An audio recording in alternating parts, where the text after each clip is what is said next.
هو احنا مش كنا لسه داخلين السنة؟ رمضان مش كان من كام يوم؟ والعيد مش كان لسه؟ هو امتى الشهور عدت بالشكل ده؟ وامتى بقينا في نص السنة؟ الغريب ان الاحساس دوت تقريبا عند اغلب الناس، لدرجة انك تسمع ناس كتير تقول الوقت بقى بيجري او زمان كان فيه بركة. بس الغريب ان العلماء اللي درسوا احساس الانسان بالوقت اكتشفوا حاجة غريبة جدا. اكتشفوا ان مخك اصلا ما بيحسبش الوقت بالطريقة اللي انت متخيلها، بل ان ممكن يوم واحد يبان اطول من اسبوع، وممكن سنة كاملة تعدي وتحس إنها راحت في لحظة. وده يخلينا نسأل سؤال مهم: لما أهلنا كانوا بيقولوا زمان كان فيه بركة، هل فعلا الوقت اتغير؟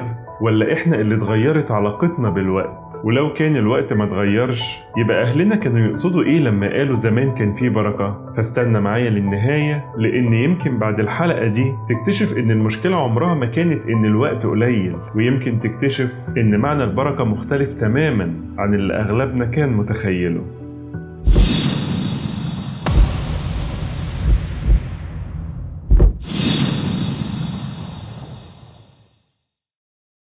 في علم النفس في مجال كامل بيدرس حاجة اسمها إدراك الزمن، يعني إزاي مخك بيحس بمرور الوقت. والمفاجأة إن العلماء اكتشفوا إن مخك مش بيعد الوقت بالساعات والدقايق، مخك بيعد الذكريات وبيعد الأحداث وبيعد كمية التفاصيل اللي انتبه ليها. بل إن بعض الباحثين بيقولوا إن السؤال اللي بنسأله أصلا غلط من الأساس. إحنا بنسأل الوقت عدى بسرعة ليه، مع إن السؤال الأقرب ممكن يكون مخي سجل من الوقت ده قد إيه، لأن ممكن سنة كاملة تمر عليك لكن اللي يفضل منها في ذاكرتك كام مشهد بس، وساعتها لما تبص ورا تحس ان السنة كلها كانت اقصر مما كانت عليه فعلا.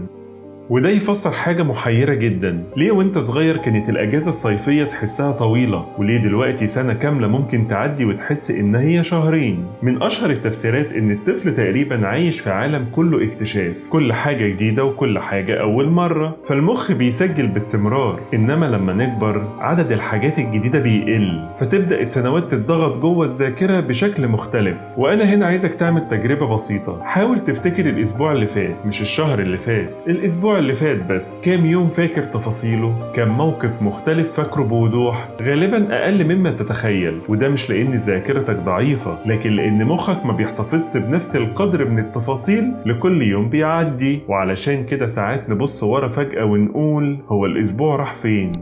وفي نظرة تانية مثيرة للاهتمام بتقول إن السنة الواحدة وإنت عندك 10 سنين تمثل تقريبا 10% من عمرك كله، لكن نفس السنة ديت وإنت عندك 50 سنة بتبقى 2% بس من عمرك. فإحساسك بيها بيختلف، كأن الزمن بقى أسرع مع إنه ما تغيرش أصلا. بس يمكن أغرب فكرة في الموضوع كله إن في فرق بين الزمن وإنت عايشه والزمن وإنت فاكره. ممكن ساعة انتظار تحسها طويلة جدا، تبص للساعة كل شوية وتقول هو الوقت واقف، لكن بعد أسبوع يمكن ما تفتكرش الساعة دي أصلا. وفي المقابل ممكن يوم جميل يعدي بسرعة جدا لكن يفضل عايش في ذاكرتك سنين.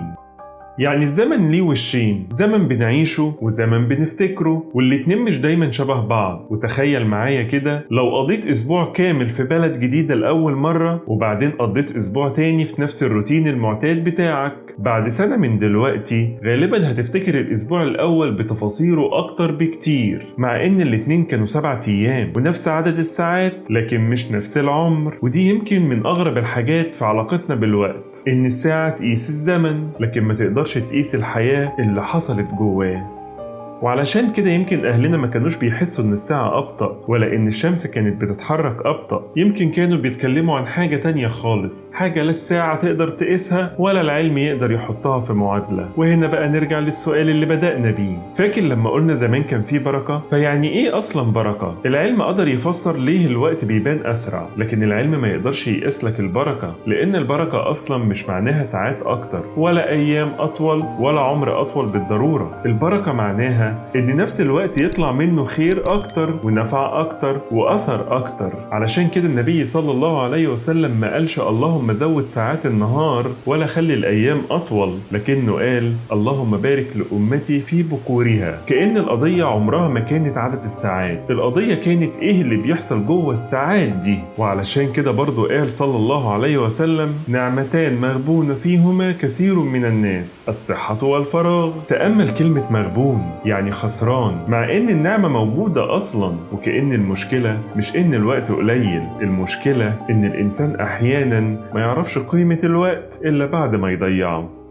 والقرآن ياخدنا المعنى أعمق من كده. ربنا سبحانه وتعالى يقول: كأنهم يوم يرونها لم يلبثوا إلا عشية أو ضحاها. وربنا قال كمان: قال كم لبثتم في الأرض عدد سنين؟ قالوا لبثنا يوما أو بعض يوم. يعني سنين طويلة وأعمار كاملة، وفي النهاية تبان قصيرة جدا، كأنها يوم أو بعض يوم. وعارف إيه الجميل؟ إن العلم والدين هنا مش بيتعارضوا. العلم بيشرح ليه بنحس إن الوقت بيجري، والدين بيفكرنا إن العمر فعلا أقصر مما نتخيل. لكن الدين بيضيف سؤال أهم بكتير: مش كام سنة عشت، لكن عملت إيه في السنين دي؟